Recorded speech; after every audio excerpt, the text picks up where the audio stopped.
नमस्कार मित्रों। जय सिया राम, जय हनुमान। मित्रों, मैं प्रतिदिन की भांति आज पुनः इस पटल पर उपस्थित हूं और आज हम बात करेंगे अपनी बात। जैसे प्रतिदिन हम एक किसी विषय को लेकर बात करते हैं, उसी तरह आज हम बात करेंगे। आज का विषय है कर्जदार। मनुष्य कर्जदार होता है तो उसे अटपटापन महसूस होता है, उसे बड़ी ग्लानि महसूस होती है। कुछ अपवादों को छोड़ दें तो कर्जदार मनुष्य जो होता है वो जीवन में सफलता भी बड़ी मुश्किल से प्राप्त करता है, क्योंकि उसका मस्तिष्क, उसका दिल, उसका मन, उसकी बुद्धि हमेशा कर्जदारों से पीछा छुड़ाने में ही लगी रहती है। वो हमेशा इसी उधेड़ बुन में रहता है कि किस प्रकार कर्जा चुकाया जाए। हमारे भारत की बात छोड़ दें तो विदेशों में तो कर्ज एक फैशन बन गया है। आज हमारे भारत में भी वो रिवाज चल गया है कि हर आदमी कर्ज उठा रहा है। मित्रों, पहले कर्जदार को बड़ी हीन भावना से देखा जाता था। कहा जाता था इस आदमी को इतना कर्जा है, इस आदमी पे इतना कर्जा है। उसकी एक अलग ही कैटेगरी हुआ करती थी और एक सभ्य परिवार, सभ्य पुरुष कर्ज को एक कलंक के रूप में माना करता था। लेकिन आज कर्ज एक फैशन बन गया है। कर्ज लेकर के मकान खरीद लीजिए, कर्ज लेकर के गाड़ी खरीद लीजिए, कर्ज लेकर के धंधा कर लीजिए, कर्ज लेकर के व्यापार कर लीजिए, कर्ज लेकर के ऐसा कर लीजिए, कर्ज लेकर के ऐसा कर लीजिए, वैसा कर लीजिए। और अंत में जब कर्ज नहीं चुकता है तो या तो लोग आत्महत्या कर लेते हैं या फिर अपना स्थान बदल लेते हैं, कहीं गुमनाम जिंदगी जीते हैं। लेकिन फिर भी कर्जदार जो होते हैं, बैंक जो होते हैं या साहूकार जो होते हैं, वे उनका पीछा नहीं छोड़ते। कभी न कभी उसकी धरपकड़ होती ही है और वो फिर हाल बेहाल हो जाता है। मित्रों, विदेशों में कर्ज ऐसी फैशन बन गया था या ऐसी मजबूरी बन गया था कि बड़े बड़ी हस्तियां जैसे Goldsmith, Balzac, Mark Twain, Webster, Lord Byron, Sir Walter Scott, ये सब कर्जदार रहे हैं। यहां तक कि रूसी लेखक डास्टाएव्स्की भी कर्ज में डूबा रहा और ये लोग जीवन भर कर्ज में डूबे रहे। मरते दम तक इनका कर्ज नहीं चुका, क्योंकि कर्ज यदि एक बार हो जाता है और वो नहीं चुकता है तो फिर कर्ज पर कर्ज, कर्ज पर कर्ज, कर्ज पर कर्ज, चक्रवर्ती ब्याज लग करके वो कर्ज कई गुना बढ़ जाता है। और फिर एक समय ऐसा आता है कि कर्जदार के बिल्कुल बूते से बाहर वो कर्ज हो जाता है। या तो वो छिपता फिरता है या फिर संसार से पलायन कर जाता है। कई बड़े बड़े कर्जदारों का मैंने पढ़ा है, जिक्र पढ़ा है उनका कि वे अपने घरों में छिपा करते थे। जब कर्जदार कर्जा मांगने आता था तो वे कपड़ों की अलमारियों के पीछे छिप जाया करते थे। लेकिन कर्जदार कभी पीछा नहीं छोड़ता। कर्जदार उन्हें पकड़ ही लेता था और उनके मकानों की नीलामी होती थी, उनके सामानों की नीलामी होती थी। और वे इस सदमे को सहन नहीं कर पाकर या तो विक्षिप्त पागल हो जाते थे या फिर शर्म के मारे आत्मग्लानि से अपनी जीवन लीला ही समाप्त कर लिया करते थे। मित्रों, कर्ज होने के कुछ कारण हैं। सबसे पहला कारण है मनुष्य के गलत शौक। यदि उसे गलत शौक है तो वो कितना भी कमा ले फिर भी वो कर्जदार ही रहता है, उसका कर्ज कभी नहीं चुक पाता। दूसरा, फिजूल खर्ची। कोई शौक न होते हुए भी फिजूल खर्ची लोग करते हैं अपनी शान दिखाने के लिए, अपनी इज्जत बढ़ाने के लिए बेकार के खर्चे करते रहते हैं, बेकार के उत्सव करते रहते हैं। मैंने देखा एक आदमी के पिताजी शांत हुए, वो 4 भाई थे, 4 भाइयों में करोड़ों रुपए एक एक के हिस्से में आए। 3 भाई मितव्ययी थे, समझदार थे, उन्होंने उस पैसे को सही स्थान पर खर्च किया और कुछ पैसा बचा करके भी रखा जिसे उन्होंने बैंकों में जमा करा दिया। लेकिन एक भाई ऐसा था जिसने अपनी शान दिखाने के लिए, अपनी बड़ाई, समाज में बड़ाई पाने के लिए वो बेकार के उत्सव किया करता था और उन उत्सवों में हजारों आदमियों को भोजन कराया करता था।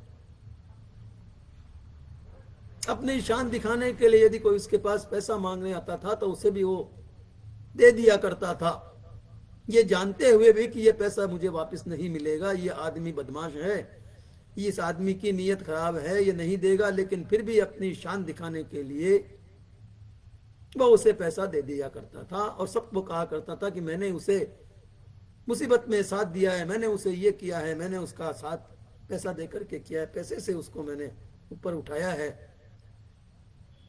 और अंत में ऐसा हुआ कि धीरे धीरे करके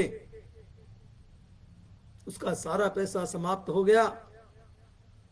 ना लेनदारों ने वापस पैसा दिया, ना जो लोग उसके यहाँ भोजन करके गए वे उसे संभालने आए, और अंत ऐसा हुआ कि उसकी संपत्तियां भी बिक गई और स्वयं कर्जदार कर्जे में डूब गया। और ऐसा समय आया कि सब कुछ नीलाम करके वो फटी कमीज में घूमता था और जिस समाज में वो बड़ाई पाना चाहता था उस समाज के लोग ही उस पर हंसी उड़ाया करते थे कि ये वही है जो दिन में 2 बार कपड़े बदला करता था, ये वही है जिसने हजारों आदमियों का भोजन अपने घर पे कराया था, लेकिन आज एक एक रोटी के लिए मोहताज हो गया है। जो लोग वहां उसके यहाँ भोजन करके गए थे, दावत खा करके गए थे, उन्होंने उसे कभी एक समय का खाना खाने के लिए भी अपने घर पर निमंत्रण नहीं दिया। तो मित्रों, ऐसी बड़ाई से क्या फायदा, ऐसे मान सम्मान से क्या फायदा जिसके करने से स्वयं दुखी हो जाएं, स्वयं की बाद में इज्जत बिगड़ती रहे, बाद में समाज उस पर थू थू करता रहे और वो यहां तक कि किसी का प्रेम पात्र भी न रहे, दया पात्र भी न रहे, लोग उसकी बल्कि खिल्लियां और उड़ाएं। मित्रों,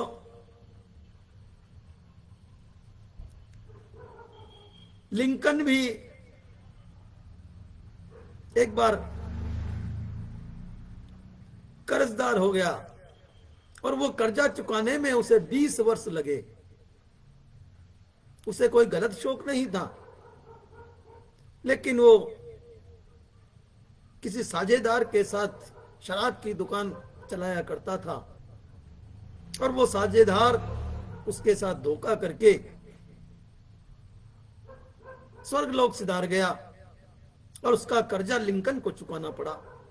कुछ मजबूरियां होती है, मेरे कहने का अर्थ यह, कुछ मजबूरियों की वजह से भी मनुष्य को कर्जदार बनना पड़ता है, कर्जदार होना पड़ता है, कर्जा लेना पड़ता है। लेकिन वो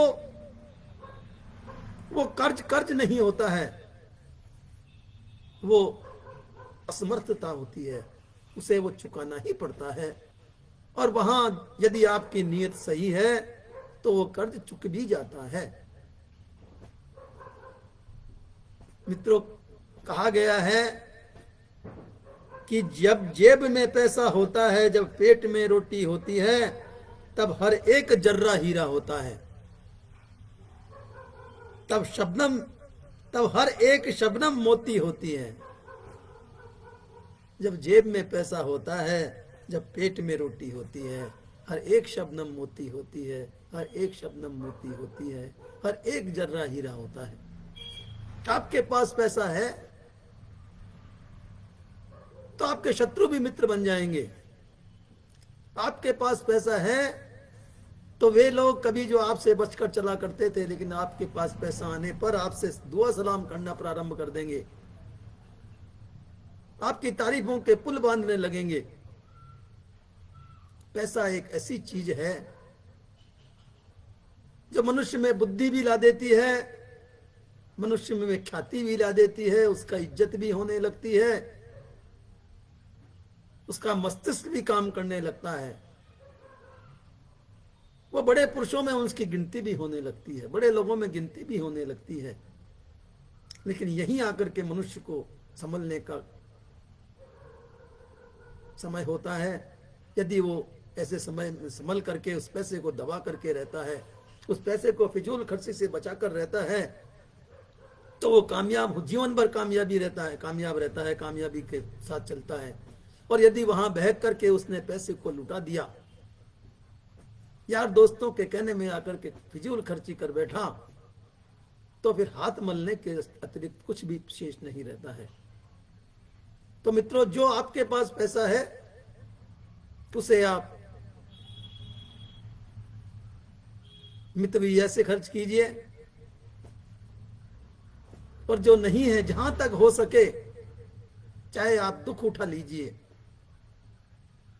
चाहे आप बिना सब्जी के रोटी खा लीजिए, लेकिन जहां तक हो सके कर्जदार मत बनिए। इस संसार में कर्ज से बड़ा कोई दुख नहीं है, कर्ज से बड़ी कोई बीमारी नहीं है। जिसके कर्ज लग गया, समझिए लकड़ी में दीमक लग गई।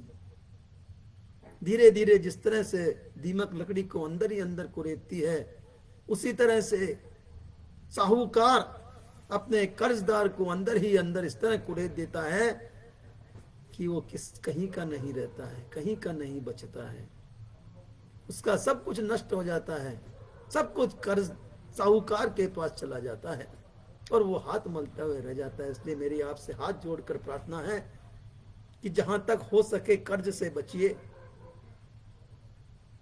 आपके पास पैसा है, उस हिसाब से उसे खर्च कीजिए, नहीं है तो हाथ जोड़ लीजिए, मन को कम काबू में कर लीजिए।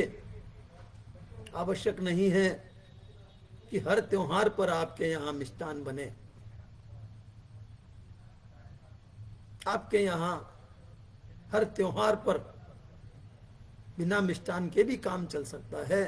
लेकिन यदि आपने मिष्ठान, हर त्योहार पे मिष्ठान बनाने के लिए कर्जा लिया है, तो फिर आपकी वो फजीयत होने वाली है, समझ जाइए कि दुनिया आपका तमाशा देखेगी। आपने जो मिष्ठान खाया वो किस काम का रहा। तो मित्रों, आपसे पुनः मैं हाथ जोड़कर प्रार्थना करता हूं कि जहां तक हो सके कर्जदारों से बचिए, कर्ज से बचिए। नमस्कार, आज बस इतना ही। कल फिर एक नए विचार के साथ प्रस्तुत होऊंगा। तब तक के लिए विदा। जय सिया राम, जय हनुमान।